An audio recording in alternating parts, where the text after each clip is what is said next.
we've linked our artboards to other artboards by just adding a little hot link to pieces of text or boxes. And then we've also added even some interaction between different states of a component. So our default view of our button, and then let me just do the preview version, and then our open version of that. So now we're going to do something that's just slightly more complicated. We're going to simulate being able to change the color of a t-shirt that has a certain graphic on it. We just want to change the color and have the same graphic on different colors of t-shirts. It's slightly more complicated than you would think it should be, but it's doable. And by the way, this is why we saved this version of this artboard off to the side, and then on the other ones we just deleted the graphic and just used the t-shirts that already have graphics on them. We actually have some blank t-shirts in our working folder that we're going to use to make this interaction prototype happen. So what we're going to do here is we're going to click on our shirt here, and we're going to turn that t-shirt into a component. So let me go back to my design view, and I'm going to right click it, or command click, and say make component, and I'm going to say blank T. That's what I'm going to call it.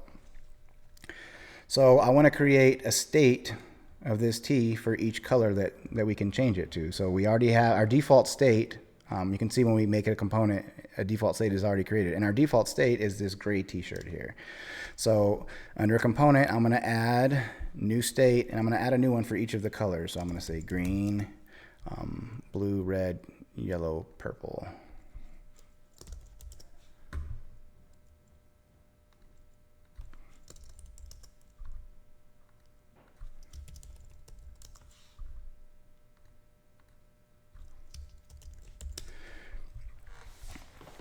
So if I click between the different states of this component right now, you can see that nothing is changing because we haven't changed anything inside the states of our component yet, of our blank T component. So all the states are the same. So we're going to leave default with the gray t-shirt in it, but now we're going to click on our green state, and then we're going to what are we going to do? We're going to command click on it to get to the actual rectangle inside of it. That rectangle is just the image, by the way. And then we're going to right click on that and say replace image, and then we're going to say T green, and it changes it. It changes that graphic. It changes out the image for the same image. The image is almost exactly the same. It's just a different color, but it takes up the same spot. So for each one of the states of our blank T, we're going to click on it, command click into it until we actually get the rectangle, which is the image selected. Right click, replace image. We'll do that for each one. So T blue. Click back on the name of the component, and you'll get your states again. Go back to the next state. Command click, right click, replace it. I'm going to do that for each one.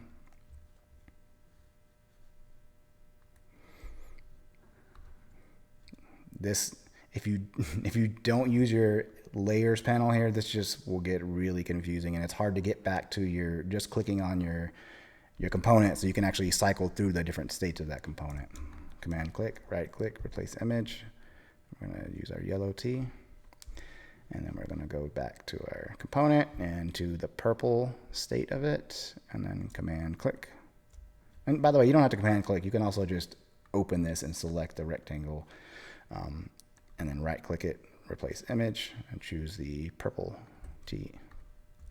Okay, so now if we go back to our blank T, we can cycle through all of the different states, and you can see that we have something that seems like is on its way toward being a interactive element that's easy to toggle through the different states of. And it is pretty simple, but it's just very tedious to do the rest of what we need to do to make this happen.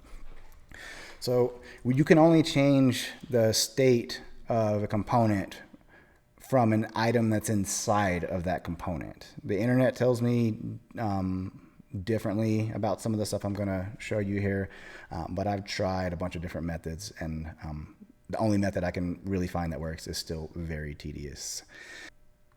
Okay, I have all my states set up for this blank tee. And so it looks like it should be on the way toward being an interactive element. I just need something to trigger the change of state of this t-shirt, of the t-shirt color.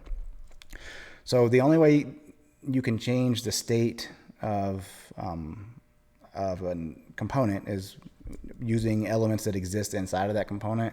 So what I'm going to do is I'm going to grab this group that has all my swatches in it. I'm going to cut it. I'm going to click on my blank tee, make sure I'm in the default state of it, and then click on this rectangle that's inside of it so that when we do Command V, paste it in, it gets dropped inside of this component. And let's double check that that what we dropped into our default state persists throughout all the other states, and it appears to be doing so. All right. So the next step is actually fairly simple to get it working at a basic level. There are some problems with this, or at least some annoyances with it, but let's get the good part done with first. So I'm going to double click into my component so that I'm actually getting one of these, one of the actual boxes selected. My gray box I don't need to do anything with right now because I'm already on the state that has the gray shirt. So I'm going to click on my green box and I'm going to go to prototype, and with it selected I'm just going to hit add interaction. Tap is fine. Auto animate is fine. It'll just animate from color to color, and then I'm going to choose a state of this component. The state I want to choose is the color that matches my swatch. So I'm going to do the same thing with each one of these boxes. Add, auto animate, I'm going to choose blue. And make sure you do this by clicking on add interaction rather than dragging the wires. Auto animate, red, yellow, and purple.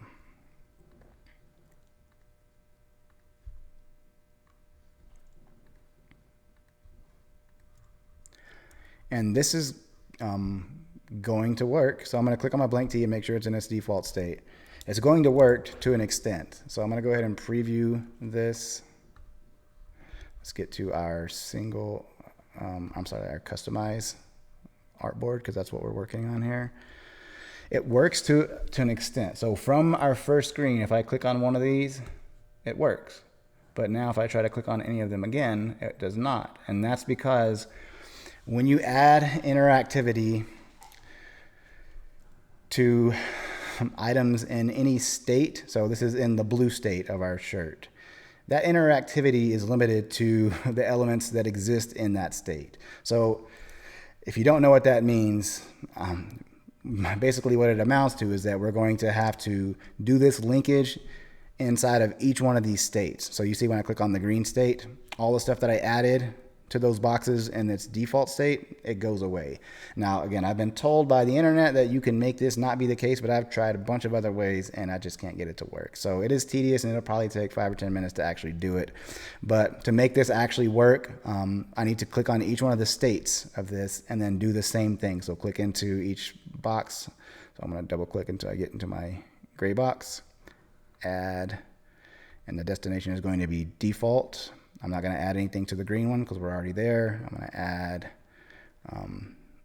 blue, send this one to the red, send this one to the yellow, send this one to purple.